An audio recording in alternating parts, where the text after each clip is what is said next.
मित्रों, ऐसे आसन, योग, प्राणायाम का सही तरीका करके देखें ये क्या है और किस प्रकार से हम करें। आप तो करते ही होंगे, लेकिन हम ये जानते हैं कि आप सफल भी होंगे, लेकिन किस प्रकार से पूरी तरीके से सफलता मिले उसके लिए, चाहे वो सूर्य नमस्कार हो, चाहे मंडूकासन हो, चाहे वो वज्रासन हो, चाहे वो और कोई अन्य आसन, बहुत से सारे आसन हैं। उन आसनों के सही तरीके क्या हैं कि एक एक आसन का क्या महत्व है और किस प्रकार से हम करें। आइए, ये गायत्री शक्तिपीठ रायबरेली में इस प्रकार से ये आसन वहाँ पे कराए जाते हैं, किए जाते हैं। मित्रों, आप भी रह करके अपने इस योग के द्वारा निरोग रह सकते हैं। चाहे वो नर्वस सिस्टम हो, चाहे वो नसों से संबंधित कोई बीमारी हो, चाहे वो डायबिटीज़ से संबंधित कोई बीमारी हो, और चाहे वो फालिस लकवा अटैक की बीमारी हो, चाहे वो बीपी की बीमारी हो, ये सारी समस्त बीमारियों का एक ही इलाज है, जो आसन करके, प्राणायाम करके, योग करके हम अपने जीवन को निरोग रख सकते हैं।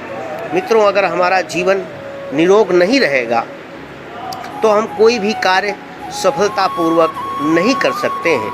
इसलिए ऐसे आसन करने चाहिए। मित्रों, ये सूर्य नमस्कार जानते हैं कि जो 12 आदित्य के नाम हैं, उन नामों के अनुसार ये 12 नमस्कार इस प्रकार से योग करके और प्रसन्न करके सूर्य भगवान की किरणों के द्वारा किस प्रकार से आत्मसात करके और अपने इस शरीर को हम खुश रख सकते हैं, इस शरीर को निरोग रख सकते हैं।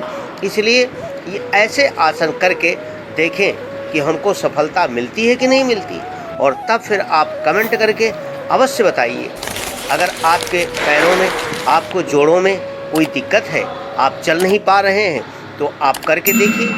हस्तपाद आसन करके देखिए, आप किस प्रकार से कर रहे हैं। आप देखिए, इस आसन को करने से पूरी तरीके से जो नसों से संबंधित, कमर से संबंधित और फेफड़ों से संबंधित जो बीमारियां हैं वो दूर हो जाती हैं। ये तितली आसन है।